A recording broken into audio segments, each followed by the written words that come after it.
Nur мүминде болады. أعوذ بالله من الشيطان الرجيم. بسم الله الرحمن الرحيم. والذين آمنوا بالله ورسله أولئك هم الصديقون والشهداء عند ربهم لهم أجرهم ونورهم. Және Алла мен оның елшісіне сенгендер, ақиқатты қолдаушылар мен шахидтер Раббысымен бірге, олар үшін сауап және нұр бар. Құран 57-ші сүре 19-ші аят. Садақаллахул ғазим. Алла әзза уә жәллә иман келтіргендерге арналған сауап бар екендігін айтады. Демек олар үшін Алла жәллә жәлләлуху қасында зор сый сауаптар бар, оларға онда нұр да бар. Алла жәллә жәлләлуху сөзсіз түрде иманы бар адамдар мен исламдағы адамдардың жүздеріне нұр береді. Олар Алла жәллә жәлләлуху әмірін көптеп істеген сайын олардың сауаптары да, нұрлары да арта береді.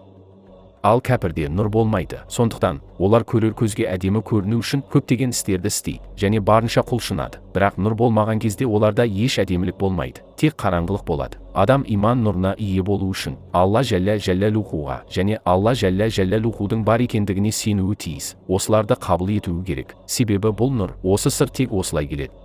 Кәпірлерде, атеистерде және Алла жәллә жәлләлухуға сенбейтіндерде нұр болмайды. Бұл нұрға жетудің өте оңай жолы бар. Бірақ шайтан оларға оны істеткізбей отыр. Ол тілмен айтатын екі ауыз сөзбен-ақ іске асады.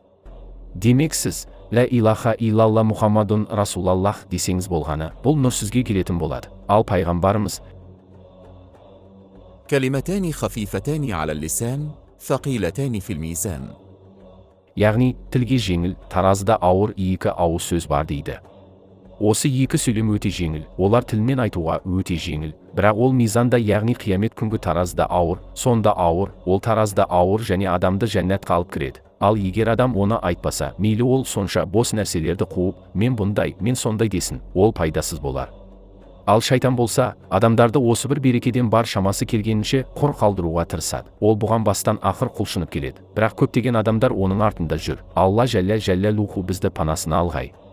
Кім осы нұрды қаласа, ол көптеп құлшылық етсін. Оның нұры онан арман арта беретін болады. Егер бұл болмаса, иман болмаса, бұнда еш нұр болмайды. Міне бұл Алла жәллә жәлләлухудың тек қана ерекшелік мүминдерге бергені. Бұл нұр Алла жәллә жәлләлуху жаратқан нәрсе. Ол әсіресе мүминдерге арналған. Ол кәпірлер үшін емес. Кәпірлер одан осы дүниеде құр қалады. Ал ахиретте олардың хәлі тіпті де сүркейлі болмақ.